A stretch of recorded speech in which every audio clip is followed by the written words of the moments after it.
Bonjour tout le monde, bienvenue à cette nouvelle conférence du monde de l'autre. J'espère que vous allez bien. C'est déjà notre troisième conférence mensuelle depuis le début de l'année, depuis janvier. Et comme nous sommes au mois de mars, je vais parler de l'alimentation, l'aspect socio-culturel de l'alimentation, donc ce qui nous définit évidemment par le côté social, la culture, chaque personne a sa manière de vivre, de manger, en fait, selon l'éducation qu'on a reçue, selon le contexte et tout le tralala. Donc, pour ceux qui sont habitués de me connaître, ben, d'écouter en fait les vidéos que je fais, ils savent que je commence par des définitions, puis après, j'y viens un peu plus en profondeur. Donc, je vais faire pareil pour aujourd'hui. Donc, l'alimentation, en fait, bon, on le sait tous, c'est un besoin essentiel. C'est une manière aussi de communiquer. Puis selon le Larousse, il y a trois fonctions principales à l'alimentation, c'est-à-dire il y a l'action de manger et la manière de s'alimenter. Il y a aussi question des produits que l'on donne aux êtres vivants, qu'on nourrit, que ce soit les animaux, ben, évidemment les êtres humains, les animaux et les végétaux. Il y a aussi la troisième, c'est le fait de s'approvisionner. Je vais dire apprivoiser, mais approvisionner. Ça a beaucoup plus de sens. Et le petit Robert va dans le même sens avec ravitaillement, nourriture, repas, approvisionnement. Donc, c'est le. Ah, bon. Désolé, mon document est allé plus vite que moi.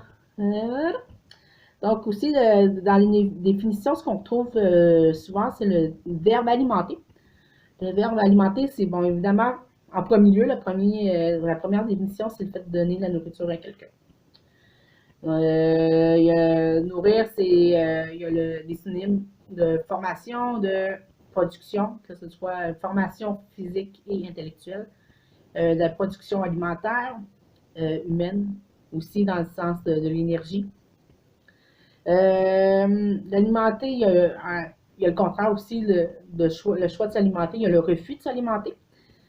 Pour diverses raisons, on parle soit des maladies, il y a des diètes, il y en a qui sont toujours comme au régime, même s'ils sont en parfaite santé, ils ont toujours des régimes particuliers, des diètes particulières. Ceux qui jeûnent, dans le jeûne, il y a même ceux qui font de la grève de la faim qui, eux, manifestent contre un mécontentement, ils s'expriment, exprime une opinion. Donc, il y a tout ça, il y a tout cet aspect-là.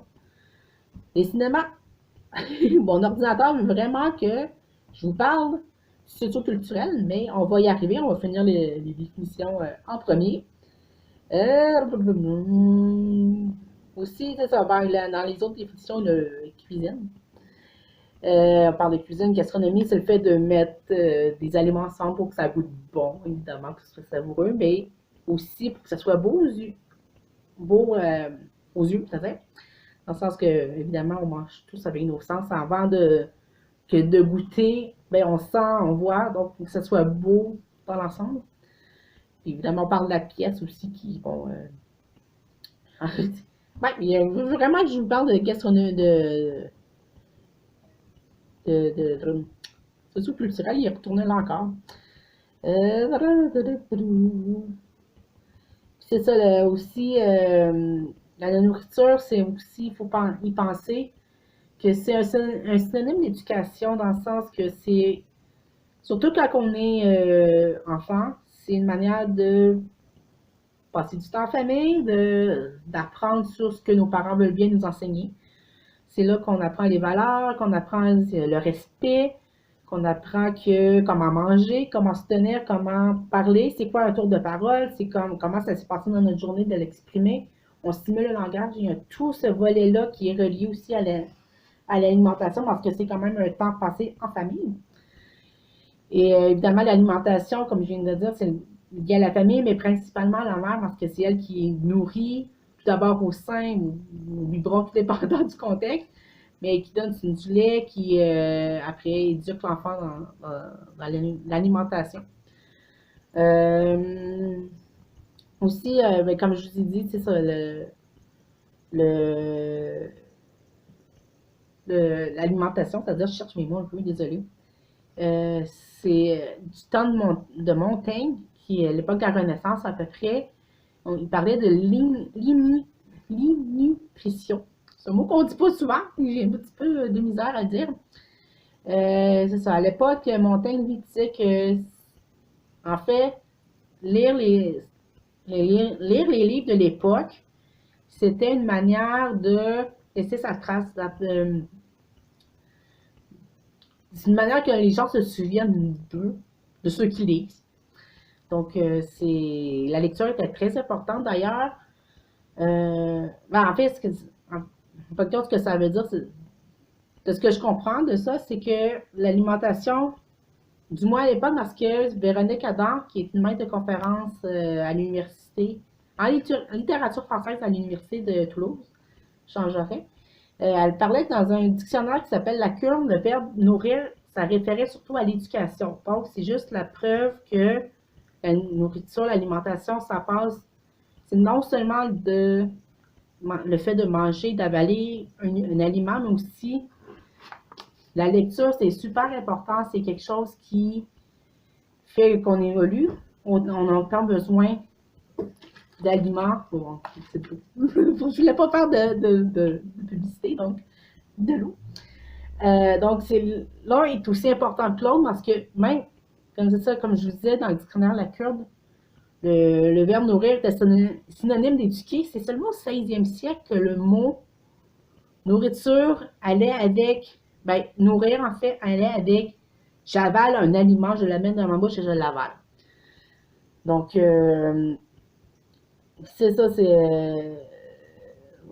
vais descendre un petit peu. En fait, évidemment, comme je dis, c'est ça, c'est. Ouais. Puis c'est ça, en fin de compte, c'est juste la preuve que l'éducation et la nutrition vont ensemble. Il y a plusieurs facteurs qui influencent aussi notre perception de l'alimentation, dans le sens que dans une culture donnée, dans un moment précis, il y a quelque chose qui fait que c'est comme ça qu'on mange. On le voit dans les sociétés traditionnelles, ils sont plus en train de manger avec les mains souvent. Tandis qu'ici en Occident, on utilise nos ustensiles parce que dans notre tête, manger avec les mains, c'est pas super hygiénique, c'est pas, c'est associé plus au pique-nique ou quand on est à la plage. Il y a cette notion-là qui est peut-être différente des cultures traditionnelles. C'est ça, bon. Le socioculturel, en fait, dans l'alimentation, c'est. En fait, l'alimentation est une manière de transmettre tout ce qui est culturel, tout ce qui est social, tout ce qui est à ça, en fait. C'est un porteur de sens. En fait, les religions. Il y a une dualité, en fait, qui existe dans le socioculturel qui fait que on apprend aussi à départager le bien du mal, dans le sens que, inconsciemment, il y a des tabous qui sont alimentaires qui fait que on se questionne à savoir, ah, ça, je peux-tu le manger? Est-ce que c'est pur? Ou est-ce que c'est bien? Est-ce que c'est non? Il y a cette, il y a cette notion-là qui est importante qui fait que, moindrement qu'on qu'on veut manger, il y a toute une question éthique de questionnement qui fait que ça ressort. Puis comme je vous ai dit aussi, les choix alimentaires, c'est influencé beaucoup par la mère, parce que c'est elle qui cuisine majoritairement. C'est elle qui éduque les enfants par rapport à ce qu'elle offre. Que ce soit, oui, au choix des aliments, lui dire, voici une tomate, ça c'est bon pour ta santé. Un bonbon, ah, c'est seulement dans certaines occasions parce que trop de sucre, c'est pas bon. Ou l'inverse, il y en a qui favorisent davantage le sucre que la tomate. Donc, mais l'éducation aussi que la mère donne est influencée par plusieurs facteurs, que ce soit social, le budget, quelqu'un qui est un peu plus pauvre, moins bonne alimentation, et ça a des répercussions sur l'éducation, évidemment. Il y a les facteurs religieux, la culture aussi, puis même que ça commence avant même, au moment même de notre naissance, parce que le lait, quand la mère allait au sein, le goût du lait maternel, en fait, est influencé par ce qu'elle mange. D'ailleurs, il y en a qui disent même que ceux qui ont des allergies alimentaires ont un lien avec le fait le lait maternel qui a. Je sais pas si c'est vrai. Mais bon, il y aura un lien entre ça. Donc, aussi, bon, la relation avec la nourriture. Notre rapport avec la nourriture, il est, comme je viens de mentionner, il est influencé par plusieurs facteurs culturels et sociaux, mais aussi par les agents de conservation qu'on met dans les aliments. On va, avec les dates périmées, on est tellement habitué maintenant ici au Québec de dire ah, il y a la date de péremption, faut que je mange avant ça, alors que, comme par exemple, les yogourts sont encore bons quelques temps après les conserves. On s'entend que c'est. Il n'y a pas de date de péremption dessus vraiment, c'est juste comme. Ça, on est dans une société de consommation, donc il faut que ça vire. On est influencé par ça. Il y a le fait de aussi. Ah, je surveille mes calories pour pas trop manger. Ben, il y a le fait aussi d'être habitué à manger à des heures régulières ou non.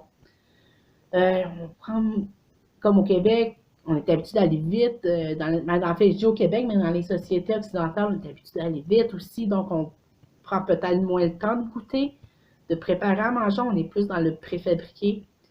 Et c'est peut-être une notion aussi qui influence, qui fait en sorte que notre alimentation change, qu'elle est moins variée, qu'elle coûte moins bonne. Mais en même temps, c'est nous qui avons créé ce rythme-là de vitesse effrénée, qui fait en sorte que aujourd'hui on mange peut-être moins mal, moins bien, c'est-à-dire comparé à l'époque de nos grands-parents, qui faisaient à peu près tout maison. Euh, c'est ça. Aussi le fait aussi qu'en Occident, comparé aux sociétés plus traditionnelles, on a tendance à manger seul, on vit seul plus que dans d'autres cultures qui vivent un peu plus en famille, que les amis sont toujours proches, la famille surtout est très très très proche, qu'on est toujours ensemble. Ici, on vit seul des fois. Fait qu'on mange devant la télé au lieu d'être avec notre famille à la table à manger, à discuter, d'apprendre, d'échanger sur ce qui s'est passé dans la journée. Donc, il y a cette notion-là qui est importante. Puis, il y a quand même trois types d'ambivalence qu'on a trouvé par rapport à l'alimentation. Il y a le plaisir des plaisirs. Et donc, un aliment peut faire plaisir à quelqu'un et déplaire à d'autres. Souvent, les femmes enceintes vont vous le dire qu'il y a des aliments, avant d'être enceintes, qu'elles adorent, mais arrivent au moment de la grossesse, il n'y a plus ça. Ou l'inverse, il y a des aliments avant la grossesse qu'elles détestent, mais que maintenant qu'elles sont enceintes, elles adorent.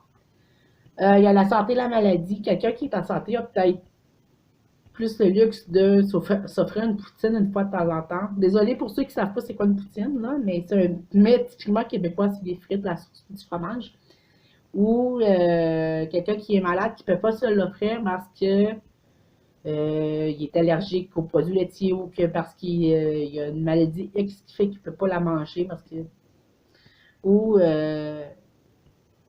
puis il y a l'autre ambivalence, c'est-à-dire il y a la vie et la mort. Dans le sens que un des paradoxes de l'alimentation, c'est qu'il faut tuer des animaux pour se nourrir, mais aussi le fait que l'alimentation peut nous maintient en vie, mais peut nous tuer aussi si, par exemple, on avale un morceau de travers, qu'on n'est plus capable de respirer, puis qu'on n'est pas capable de le faire sortir. S'il y a quelqu'un qui a des allergies très graves, qui mange un super bon gâteau au chocolat avec des noix, puis qui est allergique aux noix, aux œufs, puis d'autres aliments, puis fini, qui est pas assez, on ne va pas assez vite pour les urgences ou l'épipène, ça se peut qu'il meure. Il y a ces ambivalences-là qui sont très présentes. Euh, donc, il y a les habitudes aussi. Les habitudes alimentaires changent aussi, soit par, bon, il y a différentes raisons, mais il y a des habitudes qu'on prend très jeune, qu'on garde toute notre vie, d'autres qui changent en cours de route.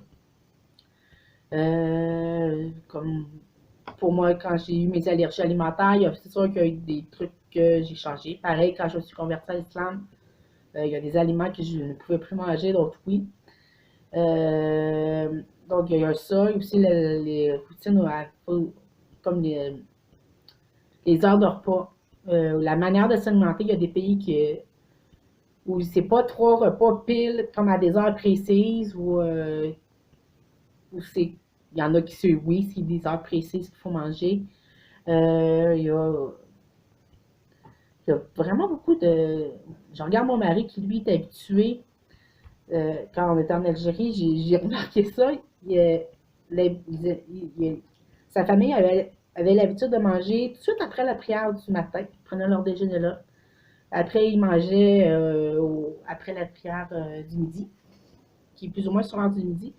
Et ils prenaient une collation au moment de la prière de l'après-midi et ils soupaient juste après la prière où la nuit tombe. En fait. C'était leur habitude. Mon mari a pris cette même habitude ici. Il se lève le matin, il mange après sa prière. Il mange plus ou moins à l'heure du, euh, du midi. Ici, c'est plus ou moins vers entre midi et 13h, plus ou moins, tout dépendant si on est en été ou en hiver. Hein. Puis on mange au moment où le soleil se couche. Donc, l'été, je vous dirais que les journées sont très longues et les journées sont en hiver, les journées sont très courtes. C'est l'inverse. Ça, c'est une habitude que mon mari a pris dans sa famille. Mais la différence, c'est qu'en Algérie, les heures changent très peu comparativement au Québec. Donc, c'est ça que pour sa famille en Algérie, c'est beaucoup plus stable les heures de repas que nous ici au Québec, que des fois, on déjeune, on mange le matin, il est à peu près 7 heures l'hiver, puis on mange à 4 heures et demie le soir, puis entre-temps, il y a un dîner vers midi. Donc, on a plus ou moins le temps de digérer, mais le soir, l'hiver, c'est-à-dire, mon mari peut manger à 3-4 heures le matin, il en mangeait vers midi, puis vers 9 heures le soir. Pour lui, il n'y a pas de problème. Donc, c'est le genre de choses qui influencent aussi notre, euh, notre alimentation, nos habitudes alimentaires. En fait aussi, oui, je vais vous donner les définitions aussi Ce qui est intéressant, c'est les définitions. Quand je vous dis qu'il y a des habitudes qu'on a ici puis que d'autres n'ont pas ailleurs, il y a le terme déjeuner, dîner, souper. Ici au Québec, on déjeune le matin, on dîne, ouais, le midi on dîne et le soir on soupe. Euh, En France, ça a été longtemps le cas comme ça, mais à un moment donné, je pense que c'est au moment du Second Empire, ouais, Second Empire, ça a changé. Puis il y a eu aussi des habitudes que le monde étirait un peu plus de temps, puis mangeait plus tard sur l'heure du dîner. Donc, il y a eu le petit déjeuner, le déjeuner et le dîner. Le souper, il est parti. Parce qu'en fait, quand le dîner était tellement rendu tard que là, le souper, il n'existait plus. Et en fait, le déjeuner, historiquement, c'est bon, évidemment, le premier repas de la journée. Parce qu'en fait, déjeuner, ça vient du latin, disjunare. Je ne sais pas si j'ai bien dit, j'ai pas eu de cours de latin au secondaire. Donc, en fait, ça veut dire, ce mot-là, en latin, il veut dire sortir du jeûne. Donc, déjeune. On sort du jeûne. Il y a le dîner, en fait, c'est le même, le mot dîner vient aussi de ce mot-là. Et il y a le mot souper qui vient, en fait, qui a des racines germaniques. Donc, je ne sais pas si ça vient précis de l'allemand ou de l'anglais. Ça vient d'un des deux, probablement. Qui vient, en fait, moi, j'ai l'impression que c'est de l'allemand. Parce qu'en fait, c'est une soupe ou un bouillon dans lequel on trempe notre pain.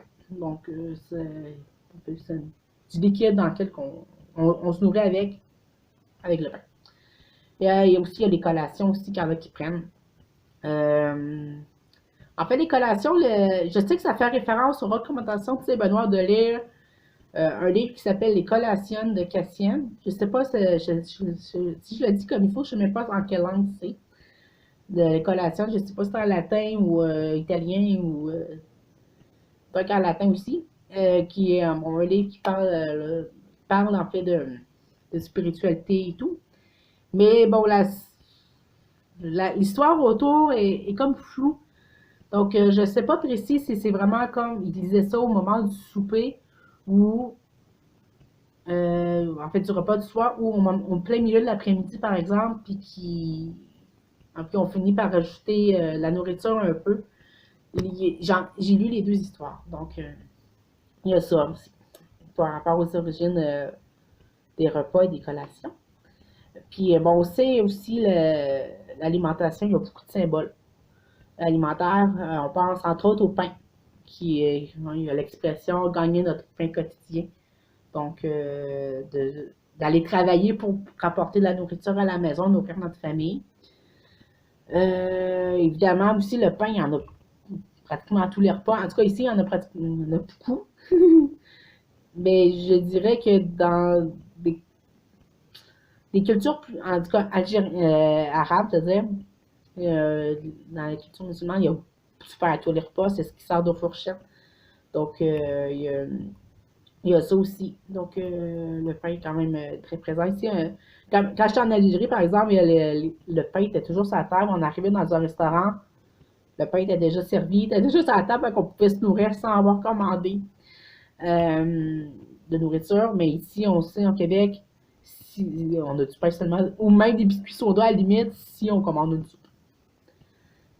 Sinon, il y a le partage aussi dans les cultures traditionnelles. Le partage, c'est beaucoup plus présent que dans la culture ici occidentale. Oui, ben, du moins, elle est différente dans le sens que dans les cultures plus traditionnelles, il y a toujours comme une portion de plus au cas où qu'il y a un invité qui arrive pendant qu'on mange. Au Québec, c'est assez rare que ça, on invite s'il y a quelqu'un qui arrive, bon, c'est dépendant c'est qui, mais on n'invite pas j'ai rarement vu dans ma famille, à moins que ce soit quelqu'un de proche de la famille, je me souviens pas d'avoir vu quelqu'un arriver puis voir mes parents faire Hey, tu viens-tu t'asseoir, viens manger avec nous? Ça, c'est pas arrivé souvent. Je m'en souviens pas. Mais en Algérie, dans d'autres pays plus traditionnels, c'est très présent. Ah oui, ben, oui, j'ai oublié le pain. Attends, c'est tout, mais tellement. Dans le pain, oui. En fait, dans le pain, il y a certains pains qui sont sacralisés, dans le sens que les Juifs ont ce qu'ils appellent le matzah. Les chrétiens, ils ont leur style. Les orthodoxes, eux, bon, ils ont un pain qui s'appelle prosphora. Mais on s'entend que la majorité des pains ne sont pas sacrés. Ils sont pas sacrés, ils sont plutôt profanes. On peut les manger sans problème. Sinon, il y a oui, le lait aussi qui est important comme qui est associé aussi à plusieurs mythes, comme la grande abondance, la création de la voie lactée, la création de l'univers ou de l'humanité. Pour les hindous, le lait il est même purificateur. Si on fait cuire des aliments impurs dans le lait, ils sont automatiquement purifiés. Du moins, c'est ce que j'ai compris. C'est un signe de richesse aussi, de prospérité. Puis c'est le lien aussi entre la mère et l'enfant. Donc, puis la viande aussi, si on y va, on va avec la viande aussi, c'est un signe de richesse parce que, à moins d'avoir une ferme, c'était seulement les nobles, les riches qui pouvaient s'en acheter à une certaine époque, encore aujourd'hui même. Et pour les Grecs, c'était aussi, la viande symbolise la mort parce que, ben, le fait d'être humain parce que, non, je reformule, en fait, pour les Grecs, la viande représente le fait que l'être humain peut être immortel, en fait. Parce que, comme je disais tantôt, il y a le paradoxe de euh, je dois tuer pour nourrir, je tue un animal pour mourir, donc il y a cette notion-là aussi. Puis on sait pour les juifs, pour les musulmans, il y a le fait de tuer l'animal d'une certaine façon pour le rendre viable, consommable, c'est-à-dire. Donc, en gros, c'est ça.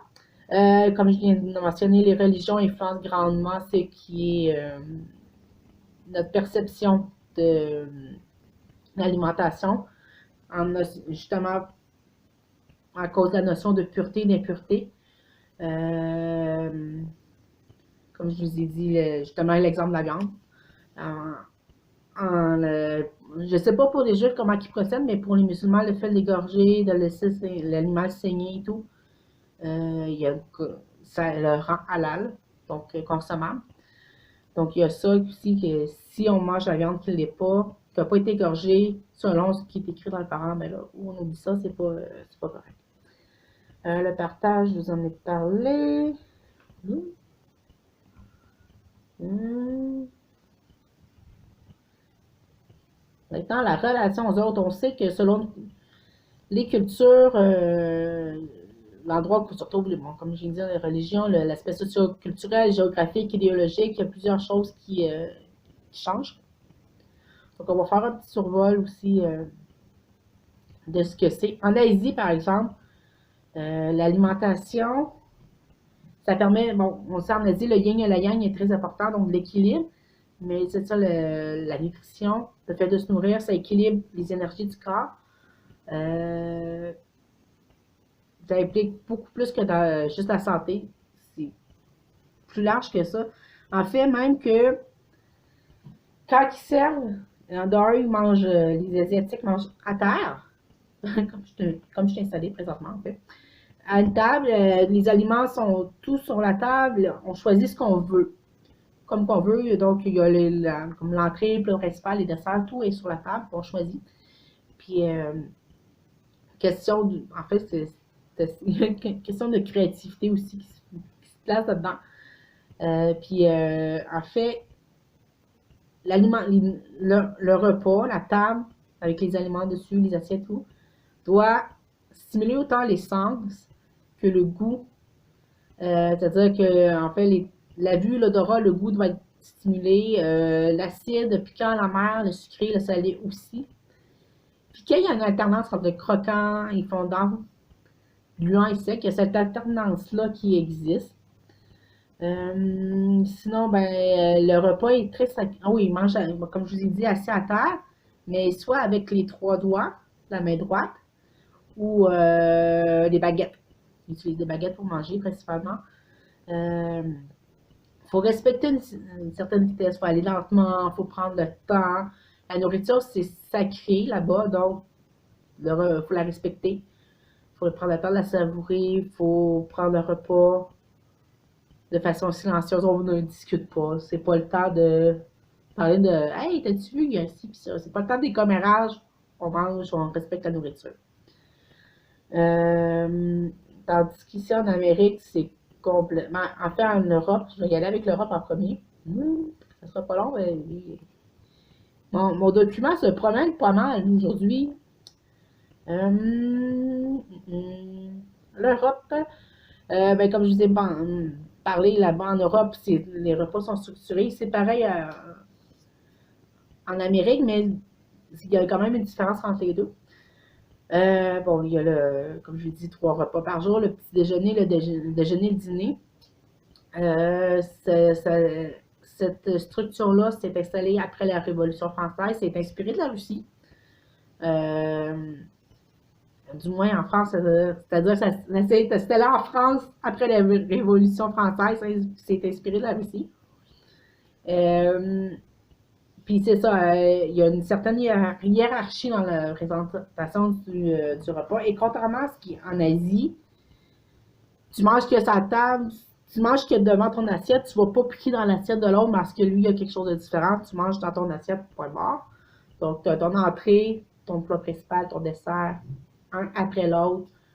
Donc, tu peux pas décider de manger ton petit pot de yogourt avant ta soupe, ça se fait pas.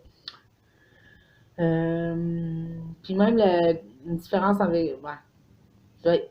Puis l'heure des repas, c'est ça, en Europe, ils sont peut-être un peu sont décalés comparativement à nous ici au Québec. Euh, Puis en Afrique, on peut aussi découvrir. En fait, il y a plusieurs. En Afrique, il y a il y a plusieurs types d'alimentation. Il y a l'alimentation où, en fait, les seules frontières sont ethniques et bon, ça dépend aussi des ressources alimentaires disponibles. Mais on peut comme diviser l'Afrique en deux. Il y a l'Afrique du Nord, l'Afrique subsaharienne, juste en bas du Sahara, parce que les conditions ne sont pas les mêmes. En Afrique subsaharienne, en fait, tout ce qui est sauce, épices, céréales, les légumes, les fruits, c'est la base d'alimentation. La viande, des poissons, il y en a moins, tout dépendant d'où on est situé aussi sur le continent, ça peut être variable.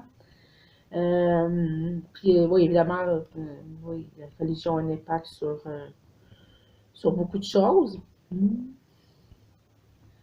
Puis en fait, même qu'en Afrique noire, ben, en fait, la présence du sucre en Afrique, autant du Nord que subsaharienne, est très importante. Puis l'organisation des repas là-bas, c'est très généreux. Il y a beaucoup de. Ils font beaucoup de nourriture au cas où, entre autres, au cas où qu'il y ait un invité, entre autres. Il y a très convivial, on mange vraiment en famille là-bas. Tout le monde est autour de la table, ça jase, puis on fait avec. Le nombre de repas par jour, c'est variable. Surtout si on fait le ramadan. Donc, il y en a juste deux. Il y a celui du matin et celui du soir. Euh, mais celui du soir, c'est celui-là qui est comme le plus important parce que c'est là, probablement que c'est justement le repas qui prend en commun tout le monde en même temps. Donc, puis au Maghreb, c'est ça, les épices, ça dépend. Il y a des repas il y a des régions qui sont très forts sur les épices, d'autres un peu moins. La base de l'alimentation, comme je vous ai dit, pain, sucre, c'est sûr, les pâtisseries, il y en a tout le temps. Quand j'étais en Algérie, ma belle-mère mangeait carrément. Mon beau-père lui mangeait le pain, ma belle-mère mangeait du sucre. C'était l'alimentation. Moi, mon mari et moi, ben, on était sur les fruits. Donc, parce qu'on ne digère pas autre chose. Donc, il y a quand même des routines aussi, comme je vous ai dit, l'après-midi, après la prière, ben, c'est là qu'on prend le thé, qu'on reçoit souvent des gens, donc le thé, les pâtisseries, c'est très présent. Euh, mon document me joue des tours. En Amérique, aussi, on peut diviser comme l'Amérique du Nord, l'Amérique du Sud. Ça change aux États-Unis. Entre les États-Unis et le Mexique. Ici, en Amérique du Nord, les repas sont délimités surtout par les heures de travail. Donc, on essaie de déjeuner avant d'aller travailler, de manger sur l'heure de pause qu'on a sur l'heure du dîner et de manger après le travail, quand on vient à la maison. Puis qu'on est allé chercher les enfants, puis qu'on a fait ci puis ça avant d'aller de retourner à la maison travailler. Euh, donc, en fait, ici, c'est comme. Ça, c'est comme dans le cas des familles, mais souvent, quand on est tout seul, c'est complètement différent. On a tendance à manger des plats préparés parce qu'on n'a pas le goût de cuisiner, parce qu'on est tout seul. Souvent, quand on travaille pas de la maison puis qu'on est trop débordé par le temps ou on est porté aussi à donner des trucs préparés déjà faits d'avance. Donc, mais en même temps, le plus important, c'est de se nourrir, là. C'est pas de, de critiquer qui fait quoi puis comment on mange, mais dans la culture ici, c'est quand même très présent. En Amérique latine, c'est l'inverse, dans le sens que les repas sont beaucoup plus conviviaux. Et ils sont très influents. Étant donné que l'Amérique latine et les pays colonisateurs sont plus nombreux qu'ici en Amérique du Nord, c'est-à-dire. Puis ici, on a surtout la France, l'Irlande aussi. Ben, surtout France et la Grande-Bretagne, mais l'Irlande un petit peu aussi qui a influencé. Mais en Amérique latine, il y a l'Espagne, le Portugal, il y a plusieurs pays africains qui ont influencé aussi la dynamique de leur pays. Donc, il y a tout ça, tous ces facteurs-là qui ont moins influencé aussi la manière de vivre là-bas, qui est beaucoup plus conviviale, beaucoup plus épicée, beaucoup plus savoureuse qu'en Amérique. Parce qu'ils ont probablement plus de temps de faire les choses, d'apprécier, de manger. Et si vous allez lire sur le site lemondelautre.org, le document sur le texte que j'écris en fait sur les guides alimentaires au travers le monde, allez lire celui du Brésil. Il est vraiment intéressant dans le sens que il est davantage axé sur le plaisir et le temps de faire des choses, le plaisir de manger, d'être avec les gens, que sur tu dois manger tel, tel type d'aliment, mais en telle quantité. Puis c'est beaucoup plus. C'est une autre façon de penser, en fait. Euh, il me remonte toujours. Ouais. Là, je suis rendue à l'Océanie parce qu'il me remonte toujours mon texte au début de cette partie-là, sur les différents types de cuisine. Donc, l'Océanie, ce que j'ai lu, c'est que supposément que, par exemple, l'Australie, c'est supposément très peu créatif. Par contre, qui m'a la personne qui, dans le texte, elle dit tout de suite après que la cuisine mode d'Oz, qui en fait très populaire, qui est une genre de fusion entre la cuisine européenne et asiatique. Donc, si les Australiens n'innovent pas, je me demande, oui, c'est quoi ça? C'est pas de l'innovation. L'innovation. Aussi, ce qui est très, très, très, très populaire à ce que j'ai compris en Australie, c'est les barbecues. Il y en a partout, ils en font tout le temps. Autant à la maison que dans les endroits publics, il y en a partout. Donc, les grillades, les légumes grillés, ça a l'air d'être quasiment la base de l'alimentation là-bas. Et les tartines aussi, les enfants peuvent même participer avec leur tartine, en faisant faire leur tartine. Donc, c'est quelque chose de très convivial, très rassembleur, très simple aussi. En fait, il y a même une recette de pain qui s'appelle le damper qui est influencée aussi par les bergers australiens quand ils étaient rendus dans l'arrière-pays, vu qu'ils étaient trop loin, qu'ils n'avaient pas accès à des commerces, mais ils faisaient cuire leur pain, le damper, directement dans les braises d'un feu.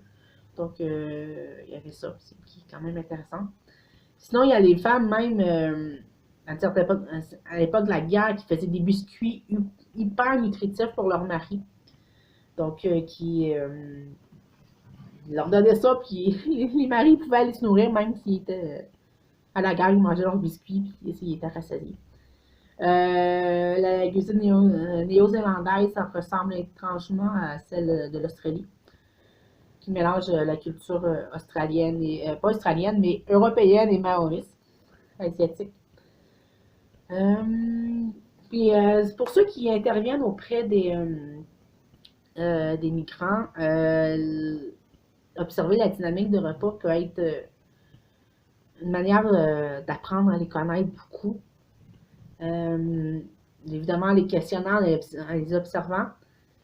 Puis l'idéal, c'est de travailler de façon multidisciplinaire, dans le sens que si vous avez un peu de misère à parler la langue maternelle de la famille que vous observez, allez voir un traducteur, quelqu'un qui connaît la culture, qui peut vous expliquer aussi, dire, ah, mais tel mot veut dire telle affaire, parce que des fois, il y a des subtilités selon les langues. Puis, donc, vous pouvez travailler en collaboration avec quelqu'un qui connaît bien la culture, qui peut vous expliquer un peu plus par rapport à ce qu'il y en est. Si vous voulez comprendre une dynamique de la famille. Puis, ce qui est ressorti aussi dans mes recherches, c'est que la langue maternelle, c'est peut-être la langue qui permet le mieux de s'exprimer par rapport à l'alimentation. On fait encore référence à la mère, celle qui nous éduque, qui est très présente, qui nous nourrit. Donc, la langue maternelle, c'est la langue de l'alimentation, ça va de pair. Il y a un texte de Pamela V. Singh qui s'appelle Cuisine et identité culturelle, discours et représentation chez des écrivains franco-canadiens et métis d'ascendance française contemporaine, qui a été publié en 2008, qui était intéressant, qui nous permet justement de comprendre un peu la notion de recette, de l'alimentation, de la langue maternelle qui fait le lien. Donc, puis que c'est juste comme, en lisant ce texte-là, à la fin, j'étais comme, waouh, on comprend que l'identité et l'alimentation, ça va de pair, on peut pas, si on enlève le côté comme culture alimentaire de la personne, il y a quelque chose qui marche plus, comme des points de repère qui disparaissent. Donc, justement, le document que je viens de vous parler, ben, pas que je viens de vous parler, mais en lien avec le vidéo que je suis en train de vous faire, la vidéo, ça veut dire, il va être disponible demain. Ben, il est disponible maintenant sur le site. Vous pouvez aller le voir dans l'onglet conférence, il va être là avec la vidéo. euh, sur le site lemondedelautre.org. Donc, en gros, j'ai fait le tour. Je crois pas que j'ai oublié quelque chose. Si jamais, ben, c'est sûr qu'avec les références, avec le document, vous allez avoir les références et tout. Donc, allez le chercher. Et le lire, ça serait vraiment apprécié. Sinon, ben, si vous avez des questions, des commentaires, écrivez-moi, il n'y a pas de problème. Donc c'est ça. Je vous souhaite une bonne journée, bonne soirée, ou tout dépendant de quelle heure vous m'écoutez. Donc, de passer un bon moment avec votre ami. Donc, la semaine prochaine, ben, le mois prochain, il y aura une autre conférence. Donc, on se revoit le mois prochain. À bientôt.